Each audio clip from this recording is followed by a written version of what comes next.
tamilcinemanew.in.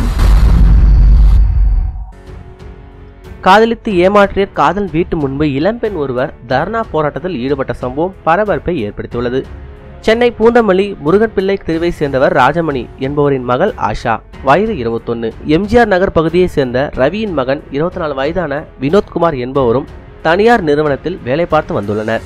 அப்போது நண்பர்களாக இருந்த இவர்கள் அதன் பின் காதலாக மாறினார்கள். இதையடுத்து இருவரும் 3 ஆண்டுகளாக காதலித்து வந்துள்ளனர். இந்த நிலையில் ஆஷா தன்னை திருமணம் செய்து கொள்ளும்படி வினோத்திடம் வற்புறுத்தியுள்ளார். ஆனால் வினோத் மறுத்துள்ளார். இதனால் ஆஷா இது குறித்து பூந்தமல்லி மகளிர் காவல் நிலையத்தில் 2 மாதங்களுக்கு முன்பு புகார் அளித்தார். இதையடுத்து போலீசார் வினோத்தை பிடித்து விசாரித்த போது அவர் திருமணம் செய்து கொள்வதாக கூறியுள்ளார். இதற்கு இரு வீட்டாரும் சம்மதம் தெரிவித்ததாக கூறப்படுகிறது. இதனால் ஆஷா வீட்டினர் திருமணம் குறித்து பேச தொடர்பு கொண்டபோது வினோத் மற்றும் அவரது குடும்பத்தினர் மறுத்துள்ளனர். இதைத் தொடர்ந்து நேற்று ஆஷா தனது காதலன் வினோத்குமாரின் வீட்டு முன்பு தர்ணா போராட்டத்தில் ஈடுபட்டார்.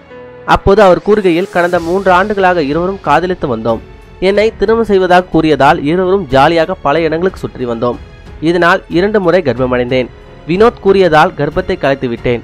அதன் பிறகு என்னோட பேசுவதை புறக்கணித்து விட்டார். இதனால் பூந்தமல்லி மகளிர் காவல் நிலையத்தில் புகார் அளித்தேன். அப்போது அவர் 2 மாதங்கள் கழித்து திருமணம் செய்வதாக கூறினார். இப்போது அவரும் குடும்பத்தினரும் மறுத்துவிட்டனர்.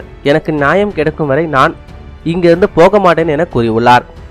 இந்த தகவலை அறிந்த போலீஸ் அதிகாரிகள் விரைந்து வந்து ஆஷாவிடம் பேச்சுவார்த்தை நடத்தி உயர் அதிகாரி நடவடிக்கை எடுப்பதாக உறுதியளித்ததால் அவர் போராட்டத்தில் ஈடுபடுவதை கைவிட்டார். மேலும் இதுபோல செய்திகளை உடனுக்குடன் தெரிந்து கொள்ள நமது தமிழ் சினிமா சேனலை சப்ஸ்கிரைப் பண்ணுங்க.